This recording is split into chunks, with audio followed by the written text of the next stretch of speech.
जो नवरात्र हैं तो नवरात्रों में कुंवारी लड़कियां भी जो है खासकर माता रानी की पूजा अर्चना करती हैं, व्रत भी रखती हैं और पूरे 9 दिन का उपवास भी रखा जाता है। तो ऐसे में उन लड़कियों के लिए क्या खास है आज के दिन में? उनके लिए तो बहुत खास है। मैंने आपसे कहा मनचाहा वर देती हैं ये। अब जैसे आपकी बेटी 30 साल की हो गई है, वो अच्छा पैकेज ले रही है लेकिन उसकी शादी नहीं हो रही है, तो आज बेटी को अपने साथ मंदिर लेकर जाइए, माँ को पीली चूड़ियाँ अर्पण करवाइए, माँ को पीली सुनहरी चुन्नी अर्पण करवाइए और माँ के मंदिर में उससे सिंदूर अर्पण करवा दीजिए। और हम ये कैसे भूल सकते हैं कि बंगाल में आज से जो है काली माँ की पूजा भी आज ही से शुरू होती है और ये बेहद खास है। मतलब अभी तक तो हमारे पास रामलीलाओं का रश था, उत्सव था, जोश था और आज से काली पूजा भी शुरू हो गई है, तो वो जोश, वो चीज़ें भी आज से शुरू हो गई हैं। तो आपको नहीं लगता चारों तरफ इतनी पॉजिटिविटी है?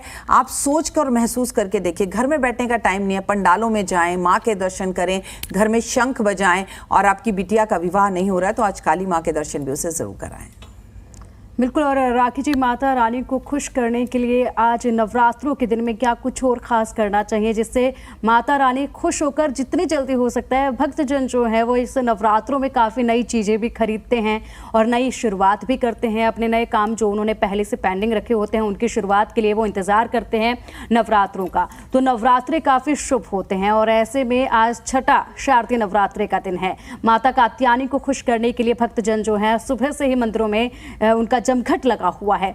तो ऐसे में आज अगर कोई नई वस्तु ली जाती है वो तो शुभ होगी ही, इसके अलावा और कौन कौन से काम जो हैं आज के दिन में किए जाने चाहिए जिसका अधिक प्रभाव जो है उन लोगों की जिंदगी पर पड़ेगा? बहुत अच्छा सवाल है बेटा। आपने पूछा कि और क्या काम किए जा सकते हैं। पहले तो मैं कहूँगी अगर आज आप जोड़े से मंदिर जा सकते हैं तो ज़रूर जाएं। अगर आपके पतिदेव के पास टाइम ना हो तो मतलब ज़बरदस्ती ना करें। मतलब जो चीज़ मन से हो ना उसका एक अलग ही आनंद होता है। दूसरा, आपने कहा क्या खरीद सकते हैं, तो आपको पता है आज से 15 दिन बाद ठीक करवा चौथ है और करवा चौथ के लिए आप आज के दिन कपड़े खरीद सकती हैं, अपने लिए गहने खरीद सकती हैं, चूड़ियाँ खरीद सकती हैं। वो माँ के समक्ष रख कर माँ का आशीर्वाद ले सकती हैं। और आप सब सुहागन महिलाओं से कहूँगी कुछ करें ना करें लेकिन आज अपने लिए सिंदूर ज़रूर खरीदें। और कुंवारी लड़कियों से कहूँगी आज अपने लिए पीली चूड़ियाँ ज़रूर खरीदें। और किसी कारण से आपके पति अब इस दुनिया के अंदर नहीं है तो माँ को आप नारियल अर्पण करें कि वो दुनिया में जिस भी लोक के अंदर हों उनकी आत्मा को शांति मिले। सबको सब कुछ करना चाहिए। ताही विधि राखे राम ताही विधि रहिए, सीताराम सीताराम सीताराम कहिए। आज माँ के समक्ष खड़े होकर भगवान का नाम लेना भी अत्यधिक उत्तम रहता है। और आज के दिन आप अपने घर में थोड़ा सा कीर्तन जरूर करें जिससे आपके घर में एक पॉजिटिव एनर्जी आए, क्योंकि मैंने बोला आज चारों तरफ आपको पॉजिटिव एनर्जी का डंका बजता हुआ दिखाई देगा। बिल्कुल। और राखी जी, वहीं माँ कात्यायनी के स्वभाव की भी बात करेंगे, क्योंकि देखिए अक्सर हमने सुना है कि शिव भगवान इतनी आसानी से मानते नहीं थे। जब भक्तजन जो हैं अपने मुराद लेकर जाते थे थोड़ा इंतजार जरूर करवाते थे, लेकिन पार्वती माँ उनके बगल में बैठकर कहती थी कि भक्त जो है परेशान है, मान जाइए और जल्दी से इनके मुराद जो है वो पूरी कर दीजिए। अगर माँ कात्यायनी के स्वभाव की बात की जाए तो माँ कात्यायनी कितनी जल्दी भक्तों की जो उमंगें हैं, जो उम्मीदें हैं, जो मनोकामनाएं हैं उनको पूरा करती हैं। कितना आसान है और कितना मुश्किल है माँ कात्यायनी को मनाना? माँ के 2 स्वभाव हैं, मैं आपको बता दूं। पहले बहुत ही सौम्य, ममतामयी और आपको आनंद देने वाली, मन चाहा वर देने वाली, मन चाही संतान देने वाली, मैरिड लाइफ को सही करने वाली। लेकिन मन में कपट लेकर जाएंगे, किसी का बुरा सोच कर जाएंगे तो आपका भला कभी नहीं होगा।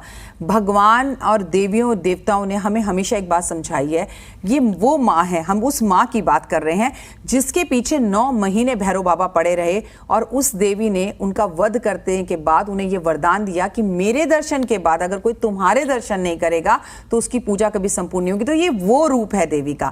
तो अगर आप भी माँ के पास जाते हैं तो माँ के जैसे बनकर जाइए ना। आप किसी का बुरा सोचकर जाते हो, किसी को गालियां देते हो तो देवी आपका भला नहीं करेगी, क्योंकि देवी ने अपने इस रूप के अनुसार हमें ये बताया है कि माफी भरा दिल इंसान के पास होना चाहिए और जिसके पास माफी नहीं होती वो आगे नहीं बढ़ सकता।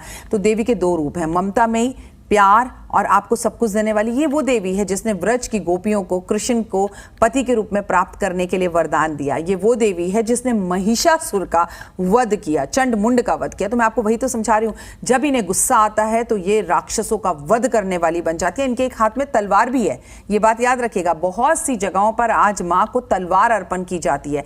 कहते हैं जो लोग आज माँ को छोटी या बड़ी तलवार अर्पण करते हैं उनके दुश्मनों का सर्वनाश माँ स्वयं आकर करती है। ये वो देवी है जो अभय मुद्रा मुद्रा में और वर मुद्रा में आपको वरदान देती हुई भी दिखाई दे रही है। तो आज आपको देवी से सब कुछ मिल सकता है, लेकिन आप किस शिद्दत से जाते हैं और किस तरह से जाते हैं। और माँ ने जब जब किसी का भी वध किया उससे पहले माँ ने शहद पिया, वो सोने के बर्तन में शहद पीती थी और फिर वध करती थी। तो ये उनका एक था कि कोई भी कार्य पर मैं जाऊं और उससे करने से पहले वो शहद पीती थी। तो आज भी अगर आप किसी टेंडर को भरने जा रहे हैं, किसी खास काम को करने जा रहे हैं, तो शहद का सेवन कर कर जाएं। और छोटी छोटी जो बच्चियां होती हैं ना, उन्हें केवल हमें अष्टमी या नौमी पर नहीं पूछना होता। आज किसी बच्ची को अपनी गोद में बिठाकर ना शहद जरा चटा दीजिएगा, ओए होए जो आनंद आपको आएगा ना, आपके अंदर एक अलग सी एनर्जीज आ जाएंगी। और माँ जो है ना आपके गुरु ग्रह को अच्छा करती है, और एक महिला के लिए गुरु ग्रह का अच्छा होना बहुत ज़रूरी है, एक स्टूडेंट के लिए गुरु ग्रह का अच्छा होना बहुत ज़रूरी है। तो अपने गुरु ग्रह को अच्छा करने के लिए भी आज माँ को प्रणाम ज़रूर करें आप। बिल्कुल। और राखी जी, जिस तरीके से अक्सर ये कहा जाता है कि मंदिर में बैठी माता रानी की पूजा अर्चना करने से पहले अपने घर की माँ को समय देना, दुलार देना, प्यार देना बहुत ज़रूरी है, और अपने घर की माँ को मानना बहुत ज़रूरी है।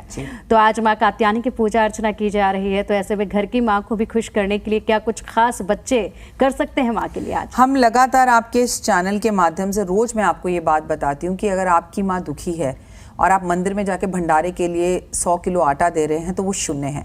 लेकिन आपकी जेब में पैसे नहीं और आप आटा नहीं दे पा रहे, लेकिन माँ के पैर दबा रहे हैं, चरण दबा रहे हैं, हाथ पकड़ के माँ को मंदिर लेके जा रहे हैं, जो बचपन में आपको हाथ पकड़कर मंदिर ले जाती थी, आज माँ की वो स्थितियाँ नहीं है। तो उससे बेहतर पूजा तो नहीं है किसी की भी।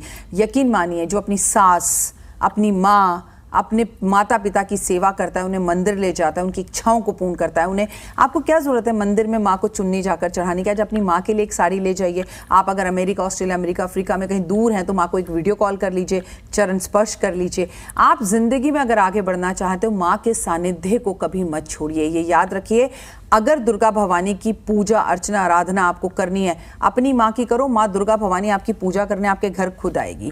यही हमारे शास्त्र कहते हैं। हमारे सबसे पहले गुरु कौन है? हमारे माता पिता। और माँ किस ग्रह से जुड़ी हुई है? गुरु ग्रह से जुड़ी हुई है। तो आज अपने गुरु को, अपने माता पिता को, सबको प्रणाम कीजिए और अपने स्वभाव को थोड़ा चंचल और थोड़ा सा कंट्रोल में रखिए। गुस्सा और घर के अंदर सुबह एक तरफ तो माँ की आरती कपूर से कर रहे हैं और एक तरफ घंटियाँ और शंख बजा रहे हैं और दूसरी तरफ आपके घर में कलेश हो रहा है, तो घर के अंदर नकारात्मकता को दूर करने की कोशिश करें और संभव हो सके तो आज परिवार के साथ बैठकर हवन करें।